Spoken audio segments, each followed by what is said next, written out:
হাসিনা ওয়াজেদ বৈধ প্রধানমন্ত্রী, এরা অবৈধ।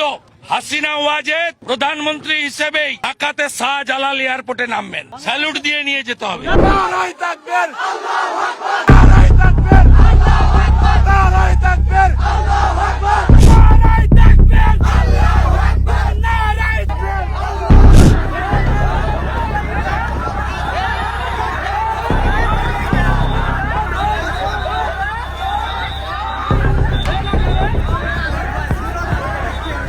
আপনাদের উপস্থিতি আমাদেরকে অনেক বেশি কি সাহস শক্তি দুটোই জুগিয়েছে,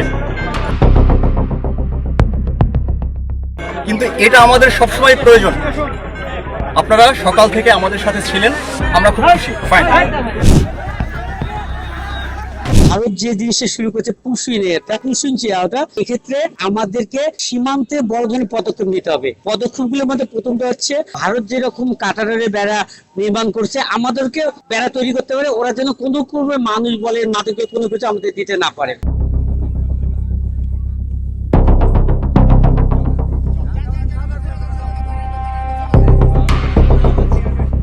ভুয়া, ভুয়া, মোদি ভুয়া, মোদি ভুয়া, ভুয়া, ভুয়া, দেশে ভুয়া, ভুয়া, ভুয়া।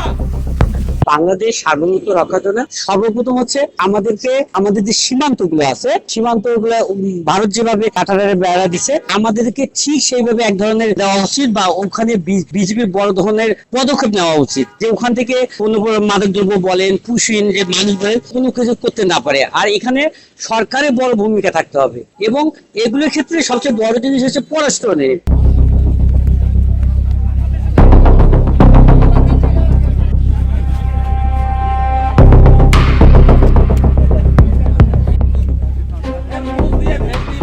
নারায়ে তাকবীর, নারায়ে তাকবীর, আল্লাহু আকবার, নারায়ে তাকবীর, আল্লাহু আকবার। এরা ওদের দেশের মানুষগুলোকে আস্তে আস্তে আমাদের দেশে পাঠায় দিয়ে আমাদের দেশে একটা বিশৃঙ্খলা সৃষ্টি করে পায়তারা করছে। বিশেষ করে গত বছর আমরা দেখছি ডক্টর ইউনূসের সময়ে আমাদেরকে অনেক চেষ্টা করেছিল, কিন্তু আমাদের ডক্টর ইউনূস স্যারের মানে পদক্ষেপের কারণে আমাদের ভারত কোনো কিছু করতে পারেনি। এখন এই বছর আমাদের যখন বিএনপি সরকার ক্ষমতা আসলো, ভারত চেষ্টা করতেছে